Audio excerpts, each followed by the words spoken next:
L'avenir proche, c'est l'hiver et les menaces de coupure d'électricité. Quel est votre plan de bataille au sujet des énergies?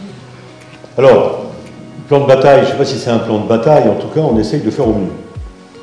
Alors, on essaie de faire au mieux, je vais vous donner quelques indications simples sur ce que nous sommes en train de faire. D'abord, on n'a pas attendu cette année pour faire un certain nombre de choses. Nous avons des chaudières dans le bâtiment public plutôt modernes, plutôt performantes. Nous avons la moitié de notre parc d'éclairage qui est sous forme de LED depuis plusieurs années. Donc, ça a un impact fort sur la consommation d'énergie. Et nous avons également, alors ça c'est un peu plus technique, mais nous n'achetons pas le gaz dans les mêmes conditions que la plupart des autres villes. C'est-à-dire nous ne passons pas des marchés, nous achetons au prix du marché sous forme de courtage.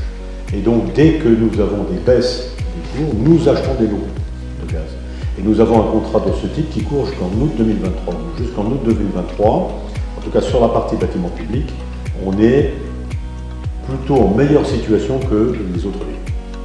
Après, il y a des actions que nous allons renforcer, que nous avons renforcées et qui continueront tout au long de l'année. D'abord, c'est les économies d'énergie. Nous avons donné une priorité dans notre budget à tout ce qui est fenêtres, portes de nos bâtiments publics, en particulier les écoles. Donc c'est un programme en cours. Nous développons des réseaux de chaleur à partir de deux sources. Une, c'est l'usine de traitement des ordures ménagères qui est située à Carrières. Et donc, nous sommes en train de développer un réseau de chaleur, en fait un tuyau qui permettra de chauffer toute la partie côté Tobruk et notamment la piscine de centre-ville, qui sera chauffée donc par la destruction des ordures ménagères, peut-être même d'autres quartiers, on est en train d'étudier. Et puis nous sommes également en train d'étudier la possibilité de géothermie à partir de Gagarine, du parc Gagarine, puisqu'il y a sous le parc un site de chaleur en profondeur.